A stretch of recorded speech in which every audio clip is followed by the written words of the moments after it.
Many design patterns in JavaScript revolve around objects, so we're going to spend these first few lessons focusing on the creational patterns, those patterns that we use to create objects. We can create very complex objects with many lines of code, or we can create a very simple object with just one line of code. Simply create your variable and set it to an object literal. An object literal is a pair of curly braces, an opening and a closing curly brace. And of course you can new up object if you wanted to do that, but you really don't want to do that. This is the code that we used to write, but now we just use an object literal. It is of course less typing, but it's also less bytes, so it transmits faster over the network. Now, an object in and of itself isn't very helpful. It becomes helpful when it starts to contain data. And we store data in an object using properties. We can assign properties in 4 different ways. The first way is to use the dot syntax. So you use the name of your object followed by a dot, and then whatever property that you want to create. Let's say that we want to create a first name property. And since the name is first name, it implies that this is going to contain a string, a person's name. So I'm going to set it to my first name. So we can use the dot operator to create a property. We can also use the square brackets to create a property. You use a string as a key, so if you wanted to create a last name property, then you would just use the string last name and then assign it a value. So it's very much like a key value pair.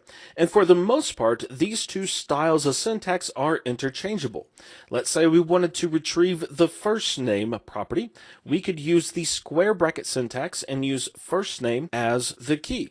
Then if we wanted to retrieve the last name property, we could use the dot operator to retrieve that value. Now I did say that they are mostly interchangeable. The thing is, the square bracket syntax gives us more flexibility. For example, we can use characters in our key that would normally be considered invalid characters for a JavaScript identifier.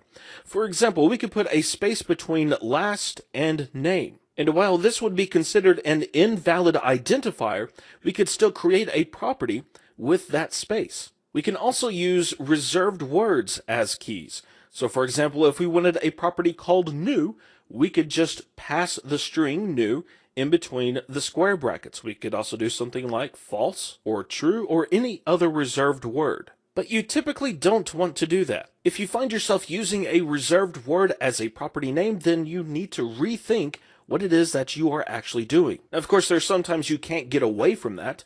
Like, for example, you might be consuming a JSON structure that uses a reserved word as a property, and you really can't do anything about that. But if you are writing your own code, avoid abnormal property names. It just makes your lives and the lives of the developers who are maintaining your code a lot easier. The third way that we can create properties uses the object.define property method.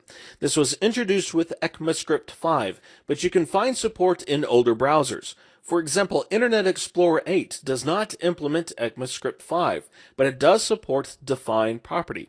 This method accepts 3 arguments. The first is the object that we want to create a property on. The second is a string containing the name of our property.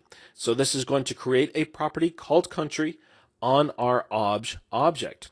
And then the third argument is a descriptor object. The descriptor object gives us a variety of options that we can use to set the value of a particular property.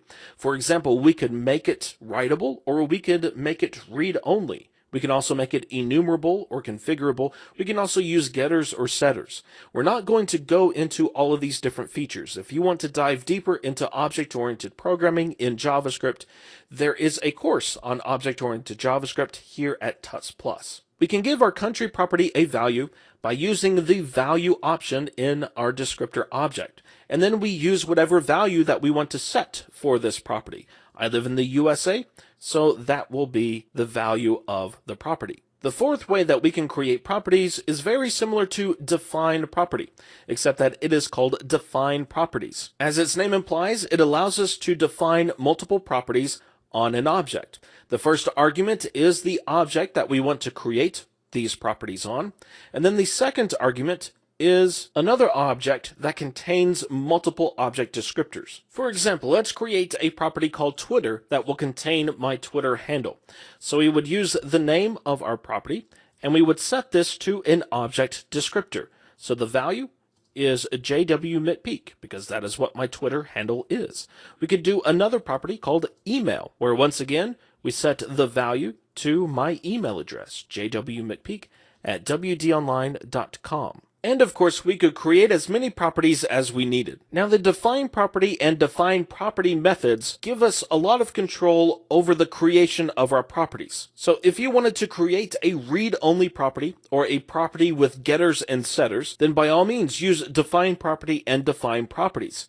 However, a lot of times we just want to create a property and assign it a value, in which case the dot syntax and the square bracket syntax work really well. But it really only makes sense to use the dot and the square brackets only whenever we need to create a property after the object is created. Many times we want to create an object and we want to go ahead and populate its properties with some values. We probably already have those values. And in those types of cases, it makes sense to do everything inside of the object literal. It's more concise, and it also keeps the object and its data together. So if you know that you want to create an object and you know the values that you want to assign to its properties, use an object literal. But of course, this isn't the only way to create an object. You can also create an object with the object.create method, and we will look at that in the next lesson.